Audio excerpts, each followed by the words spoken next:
అందరికీ నమస్కారం. Welcome to Qs. నేను కిరణ్.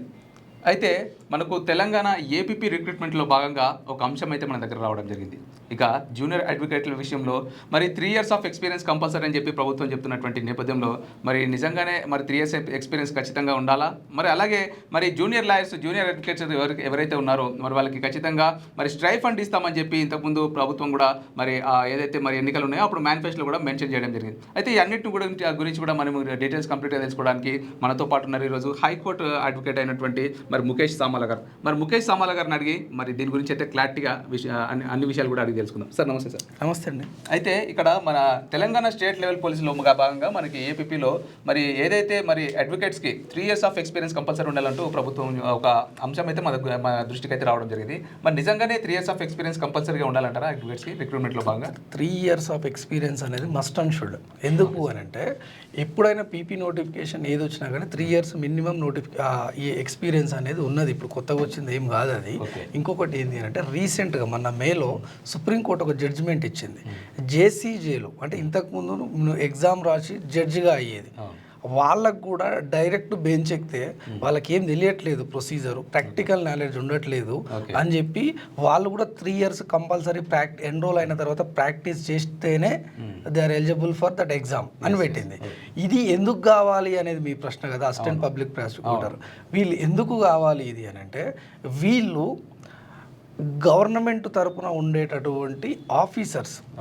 ఓకేనా, ఇప్పుడు వీళ్ళు క్రిమినల్ డీల్ చేస్తారు కాబట్టి వీళ్ళు ముఖ్యంగా ఏంది అని అంటే ఒక కేసు వస్తుంది బ్రదర్. ఒక కేసు వచ్చినప్పుడు ఆ కేసుని ఆ ఫ్యాక్ట్స్ని ఎస్టాబ్లిష్ చేయాలంటే ట్రయల్లో భాగంగా పోలీసు వాళ్ళకి మీరు ఒక కంప్లైంట్ ఇస్తారు. కంప్లైంట్ ఇచ్చిన తర్వాత వన్స్ ఛార్జ్ షీట్ వేసింది అని అంటే కోర్టులో నడుస్తూ ఉంటుంది.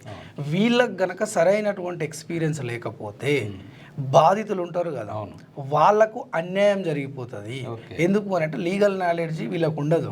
నాకు ఈ ఇబ్బంది జరిగింది, నన్ను పలానా వాళ్ళు కొట్టిర్రు, ఇంకోటి రేప్ చేసిర్రు, లేకపోతే చంపిర్రు ఒకరికి సంబంధించిన వాళ్ళని అన్నప్పుడు నిజంగా చంపిండా లేదా అని ఆ ట్రయల్ నడిపించాల్సినటువంటి బాధ్యత వీళ్ళ మీద ఉంటుంది. వీళ్ళు కనుక మంచి కీలకమైనటువంటి రోల్. ఇంకొకటి ఏంటి అని అంటే మన దేశంలో దురదృష్టవశాత్తు కన్విక్షన్ రేట్ అనేది చాలా తక్కువ ఉంటుంది, లెస్ దెన్ 30-40% ఉంటుంది.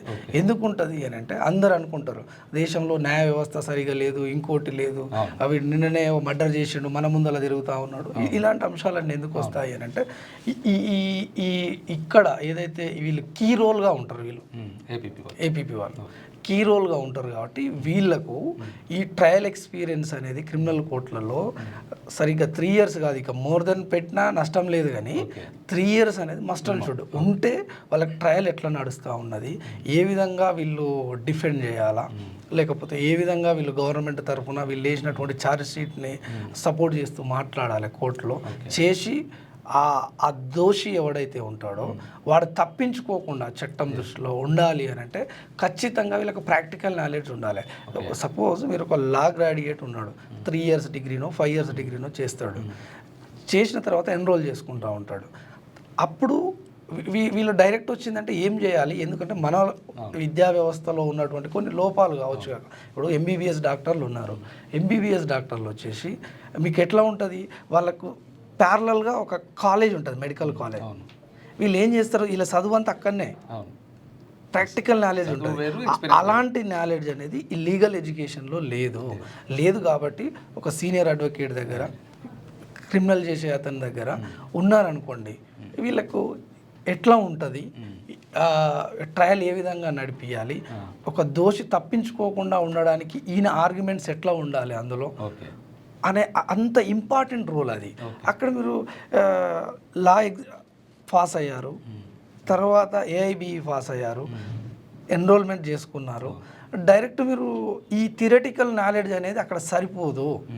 ఎందుకు అని అంటే ఆ అపోజిట్ లాయర్ కనుక ఒక తలపండినటువంటి మేధావి వచ్చి నిలబడ్డాడు అనుకోండి, వీళ్ళకి లేక్ ఆఫ్ ఎక్స్పీరియన్స్ ఉందనుకోండి, దోషి తప్పించుకోపోయే ఛాన్సెస్ ఉంటాయి. అప్పుడు జడ్జి కూడా ఏం చేయలేడు.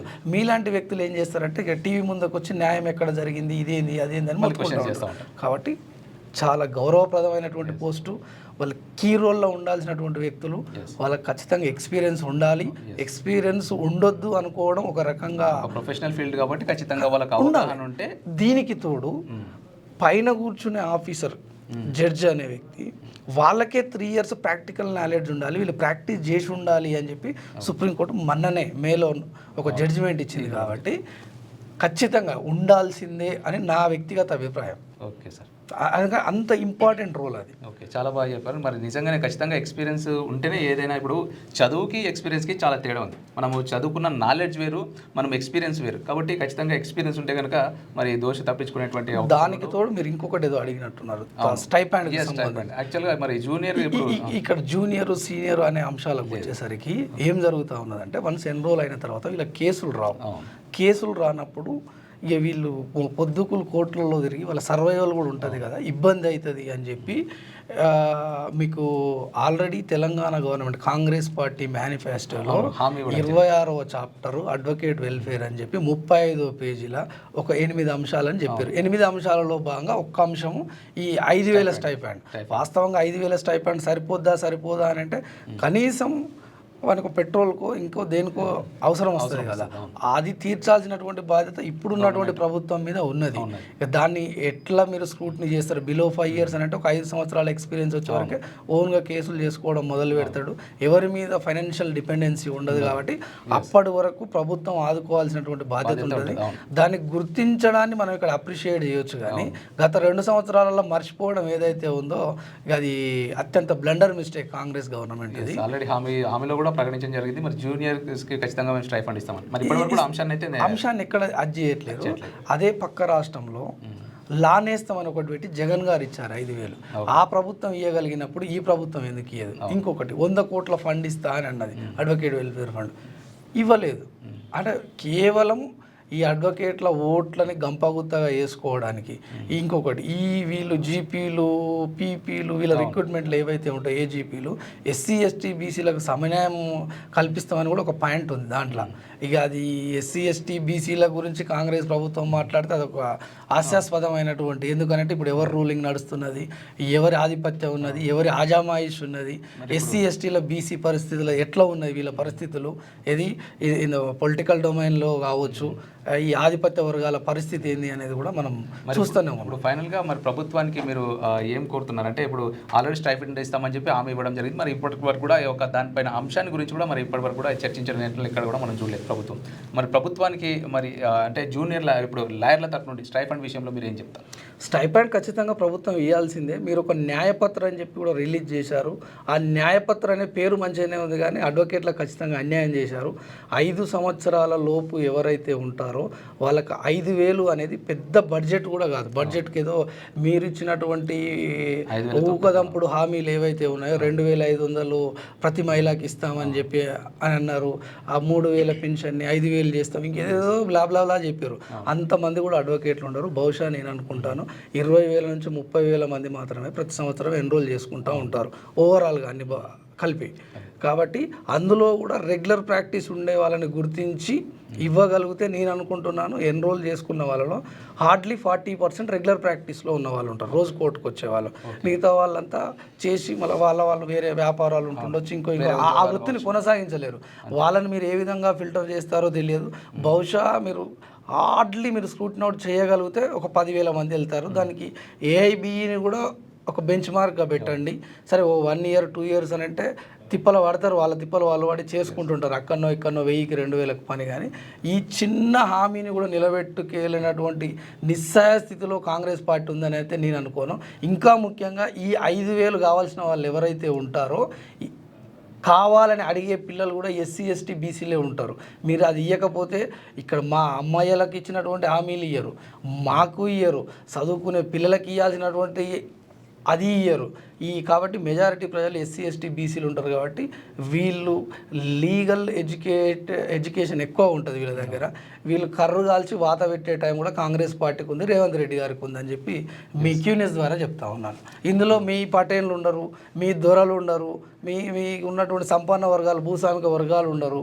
కాబట్టి ఈ ఎస్సీ ఎస్టీ బీసీలకు ఇస్తే కొంత చేదోడు వాదోడుగా ఉంటారు.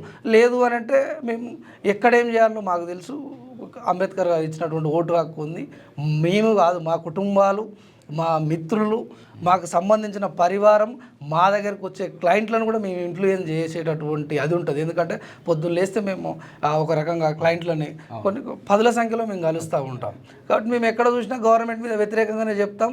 100% రేపు మీ కూర్చి ఊడిపోతుంది. ఇప్పుడు ఇంకోటి ఏంటంటే సార్, ఇప్పుడు ప్రభుత్వం కూడా మరి ఒక అడ్వకేట్స్కి ఖచ్చితంగా మరి స్ట్రైఫండ్ అనేది కూడా ప్రొవైడ్ చేస్తూ మరి అడ్వకేట్స్ని కూడా ప్రోత్సహిస్తే ఇప్పుడు వచ్చేటువంటి డిగ్రీ కంప్లీట్ అయిన వాళ్ళు కావచ్చు, లేదంటే గ్రాడ్యుయేషన్ కంప్లీట్ అయిపోయి పోస్ట్ గ్రాడ్యుయేషన్ చేసినటువంటి వాళ్ళు కావచ్చు, కొంతమంది లాయర్ కావాలని చెప్పి వాళ్ళకు కూడా కొన్ని కోరికలు ఉంటాయి. చాలా మంది ఉన్నటువంటి పిల్లలు ఏమైతే వన్స్ ఎన్రోల్ చేసుకున్న తర్వాత నా కొడుకు లాయర్ అని ఊళ్ళలో చెప్తుంటారు. తనకు తానే పోషించుకోలేనటువంటి పరిస్థితుల్లో చాలామంది పిల్లలు పెళ్ళిళ్ళు కూడా చేసుకోలేని ఒక అస్థిరమైన ఉన్నటువంటి ప్రొఫెషన్ ఇది. అంటే మీరు నిలదొక్కుకోవాలంటే మినిమం ఒక 5 సంవత్సరాలు పడుతుంది. ఆ 5 సంవత్సరాలు ప్రభుత్వం అండగా ఉండాలి. మీరు ఒక గైడ్ లైన్ తీసుకురండి. గైడ్ లైన్ తీసుకొచ్చిన తర్వాత 5 years ఎక్స్పీరియన్స్ ఏదైతే అయిపోద్దో ఆటోమేటిక్గా వాళ్ళకి ఏం రాదు. ఇక మళ్ళీ నీకు కొత్తగా జాయిన్ అవుతారు. జాయిన్ అయిన వాళ్ళకు ఒక సిస్టమ్ తయారు చేయండి. ఇప్పటికైనా ఒక కమిటీ వేయండి. మీ కులపులకు మొత్తం నీ చుట్టూ ఉద్యోగాలు ఇచ్చుకొని జర ఎస్సీ ఎస్టీ బీసీ వర్గాలు ఎవరైతే ఉంటారో వాళ్ళని రోడ్డు మీద వేయకండి. దయచేసి మీ క్యూన్యూస్ ద్వారా సీఎం రేవంత్ రెడ్డి గారికి చెప్తా ఉన్నారు. ఒక్క 5 years సపోర్ట్ చేస్తే కనుక మళ్ళీ వాళ్ళు ప్రూవ్ చేసుకుంటేనే ఖచ్చితంగా న్యాయవాదం కొనసాగుతారు. ఎస్ ఖచ్చితంగా మరి ప్రభుత్వం కూడా స్పందించి మరి ఏదైతే అడ్వకేట్లకు ఇచ్చినటువంటి హామీని నెరవేర్చాలని చెప్పేసి అయితే కోరుకుందాం.